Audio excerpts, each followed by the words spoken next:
Guys কি বলবো আপনাদের আর দুঃখের কথা। এই যে নারকেলের গাছ দেখেন, আমি নারকেলের গাছগুলো দেখাচ্ছি ওয়ান বাই ওয়ান। এই যে এখানে একটা কতগুলো নারকেল ধরে আছে দেখেন। এই যে আরও গাছ দেখাচ্ছি, এই যে এখানেও একটা আছে দেখাচ্ছি ওয়ান বাই। এই যে এখানেও একটা নারকেলের গাছ, এত নারকেল ধরে আছে এইগুলো দেখেন। এই পাশে দেখেন নারকেলের অভাব নাই দেখেন। এই যে নারকেল দেখেন, কত নারকেলের গাছ দেখেন, এত নারকেল তা বলার বাইরে আর কি। কি বলবো, এগুলো নারকেল এরা খায় না দেখেন, খায় না। এখানে একটা গাছ কাইটা ফাইল দিছে আর কি।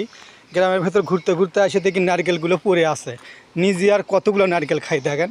এই যে দেখেন, অথচ আমাদের বাংলাদেশে একটা নারকেল 100-150 টাকা করে দেখেন। কত খাই নারকেল দেখেন। দেখেন এই গাছটা দেখেন কত প্রকার, কতগুলো নারকেল ধরছে দেখেন ভিউস। এই যে দেখেন, আর কত খাই নারকেল দেখেন, এখানে ফেলে দিছে, এখানে ফেলে দিছে। এই যে দেখেন, অথচ আমাদের দেশে এই নারকেলগুলো 100-150 টাকা করে দেখেন। আর কত খায় দেখেন। গাছের নারকেলের অভাব নাই, কে খায় দেখেন। মিথ্যা কথা বলবো না আপনাদেরকে মাঝে, দেখেন সত্য না মিথ্যা দেখেন নারকেলগুলো দেখেন। এই যে দেখেন, নারকেলের অভাব নাই। ধন্যবাদ।